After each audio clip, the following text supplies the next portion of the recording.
नमस्कार दोस्तों, स्वागत है आपका ट्रेनिंग ट्रिक्स में। इस वीडियो को लाइक करें, शेयर करें और मेरे इस यूट्यूब चैनल को सब्सक्राइब करें। आज के वीडियो में मैं आपको बताने वाला हूँ शॉर्टकट कीज़ जिनकी सहायता से आप माउस के बगैर भी कीबोर्ड की सहायता से ही अपने कंप्यूटर पे काम कर सकते हैं। दोस्तों, जैसे कि आज आप सब लोग जानते हैं कि कंप्यूटर के इस युग में हम घर बैठे अनेक कार्य आसानी तथा तेज़ी से कर सकते हैं। आज कंप्यूटर का उपयोग घर तथा ऑफिस दोनों जगह किया जाता है, जिसकी मदद से हम इंटरनेट की सहायता से मनोरंजन, ज्ञान तथा विविध प्रकार की जानकारियाँ मात्र एक क्लिक कर प्राप्त कर सकते हैं। क्या आप भी रोज़ाना घर हो या ऑफिस में कंप्यूटर का इस्तेमाल करते हैं? यदि हाँ, तो यह वीडियो आपको बहुत ध्यान से देखना चाहिए, जिसकी सहायता से आपने देखा होगा कि कंप्यूटर में जब हम काम करते हैं तो बहुत सारा काम जो है वो माउस की सहायता से हो जाता है। लेकिन अगर आप ये की शॉर्टकट्स अगर आपको आएंगे तो आप बिना माउस की सहायता से भी अपने कंप्यूटर पे काम कर सकते हैं। तो आपके स्क्रीन पर ये कुछ शॉर्टकट कीज़ दिख रही हैं जिनके बारे में मैं आपको बताऊंगा। पहला है ALT+F। यदि कोई भी प्रोग्राम खुला हुआ हो और यदि आप यह बटन दबाते हैं तो उसमें खुले हुए प्रोग्राम में फ़ाइल मेन्यू का एक विकल्प आ जाता है, जिसकी सहायता से आप यह जान सकते हैं कि कौन कौन सी चीज़ें जो हैं वो आपको परफॉर्म करनी है। चाहे फ़ाइल को सेव करना हो, चाहे फ़ाइल को प्रिंट करना हो, वो सारे अवेलेबल ऑप्शन आपके सामने आ जाते हैं।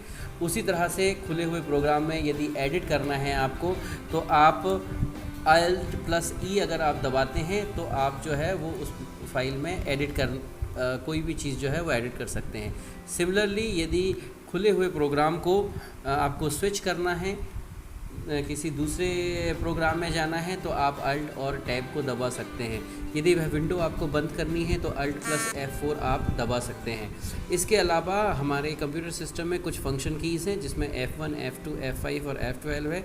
F1 जो है वो लगभग हर विंडो प्रोग्राम में यूनिवर्सल हेल्प के लिए यूज़ होती है, जबकि F2 जो है वो चयनित की गई फ़ाइल के नाम को बदलने के लिए होता है। जैसे किसी फ़ाइल का नाम आपने कुछ रखा है और यदि आप वह चेंज करना चाहते हैं तो आप F2 की सहायता से कर सकते हैं।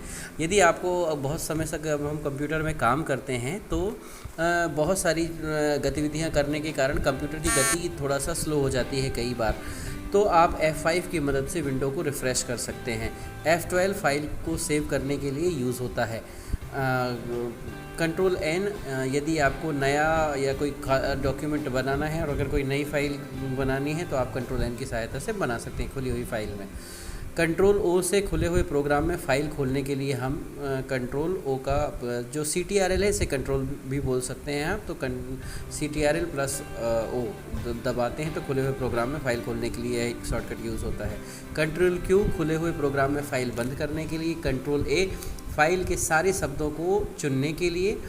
Ctrl+B चयनित शब्दों को बोल्ड करने के लिए। Ctrl+I चयनित शब्दों को तिरछा करने के लिए।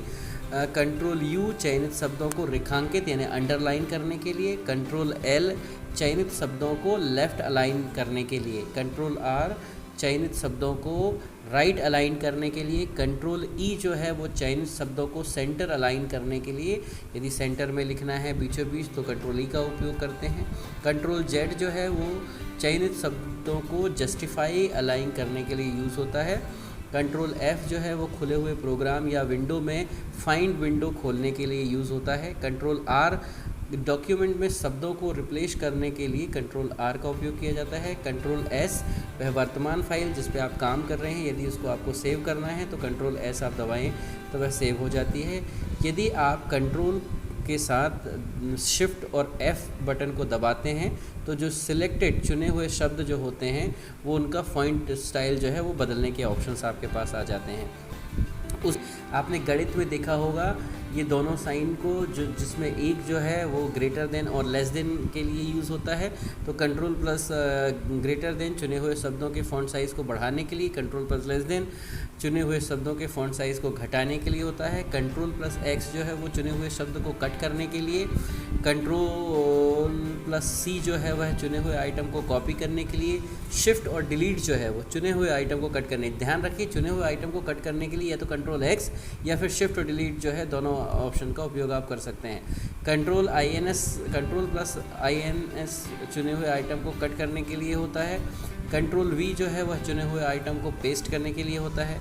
कंट्रोल Z जो है वो पिछले एक्शन को फिर से करने के लिए, यदि आपने कोई चीज़ गलत कर दी है और उसे फिर से उसकी पुरानी अवस्था में आप जाना चाहते हैं तो कंट्रोल Z जो है वो दबाते हैं। यदि फिर से इसमें अगर जाना है जिसमें अंडू को है तो आप रीडू ऑप्शन की सहायता से उसके लिए आप कंट्रोल Y करेंगे। कंट्रोल K जो है वो चुने हुए शब्दों में हाइपरलिंक जोड़ने के लिए, कंट्रोल P वर्तमान पेज या डॉक्यूमेंट का प्रिंट निकालने के लिए, होम की जो है वो पेज या विंडो के शुरुआत में जाने के लिए, कंट्रोल प्लस होम जो है वो डॉक्यूमेंट के शुरुआत में जाने के लिए, एंड जो है वो विंडो या विंडो के आखिर में जाने के लिए, कंट्रोल प्लस एंड डॉक्यूमेंट के आखिर में जाने के लिए, शिफ्ट प्लस होम लाइन की शुरुआत से वर्तमान स्थिति की हाईलाइट पर जाने के लिए, शिफ्ट प्लस एंड लाइन के आखिर में वर्तमान स्थिति की हाईलाइट्स पर जाने के लिए, CTRL प्लस लेफ़्ट एरो एक समय में एक शब्द को बाईं तरफ ले जाने के लिए, CTRL राइट प्लस एरो एक समय में एक शब्द को दाईं ओर ले जाने के लिए, और कंट्रोल प्लस ECS जो है वो स्टार्ट मेनू ओपन करने के लिए किया जाता है।